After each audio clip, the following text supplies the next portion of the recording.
and I was an only child; and though my father's spoken maxim had been, "Spare the rod and spoil the child," yet unconsciously his heart had yearned after me, and his ways towards me were more tender than he knew, or would have approved of in himself could he have known.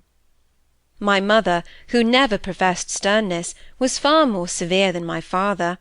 Perhaps my boyish faults annoyed her more, for I remember, now that I have written the above words, how she pleaded for me once in my riper years, when I had really offended against my father's sense of right. But I have nothing to do with that now. It is about Cousin Phillis that I am going to write, and as yet I am far enough from even saying who Cousin Phillis was.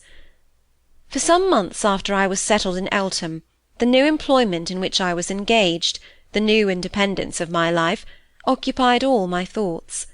I was at my desk by 8 o'clock, home to dinner at 1, back at the office by 2.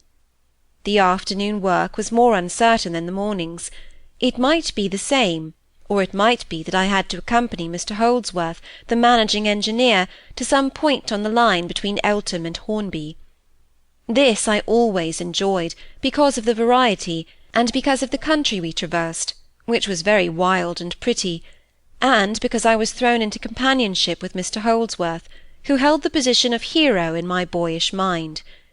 He was a young man of 25 or so, and was in a station above mine, both by birth and education, and he had travelled on the Continent, and wore mustachios and whiskers of a somewhat foreign fashion. I was proud of being seen with him. He was really a fine fellow in a good number of ways, and I might have fallen into much worse hands.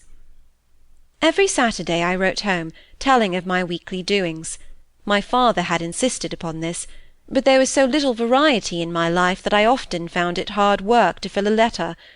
On Sundays I went twice to chapel, up a dark narrow entry, to hear droning hymns and long prayers, and a still longer sermon, preached to a small congregation, of which I was, by nearly a score of years, the youngest member. Occasionally Mr Peters, the minister, would ask me home to tea after the second service. I dreaded the honour, for I usually sat on the edge of my chair all the evening, and answered solemn questions, put in a deep bass voice, until household prayer time came, at 8 o'clock, when Mrs Peters came in, smoothing down her apron, and the maid-of-all-work followed, and first a sermon and then a chapter was read, and long impromptu prayer followed, till some instinct told Mr Peters that supper-time had come, and we rose from our knees with hunger for our predominant feeling. Over supper the minister did unbend a little into one or two ponderous jokes, as if to show me that ministers were men after all.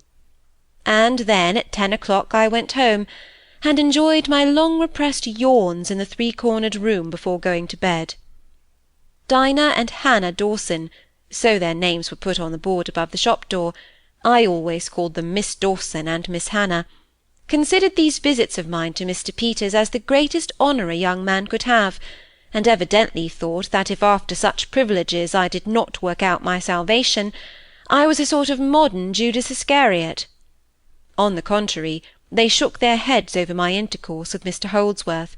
He had been so kind to me in many ways, that when I cut into my ham, I hovered over the thought of asking him to tea in my room, more especially as the annual fair was being held in Eltham market-place, and the sight of the booths, the merry-go-rounds, the wild beast shows, and such country pomps, was, as I thought at 17, very attractive.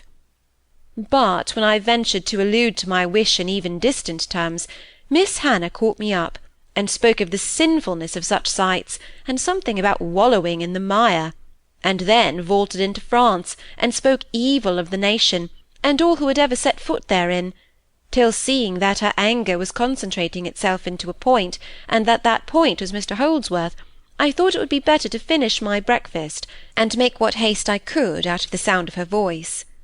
I rather wondered afterwards to hear her and Miss Dawson counting up their weekly profits with glee, and saying that a pastry-cook's shop in the corner of the market-place in Eltham Fair Week was no such bad thing.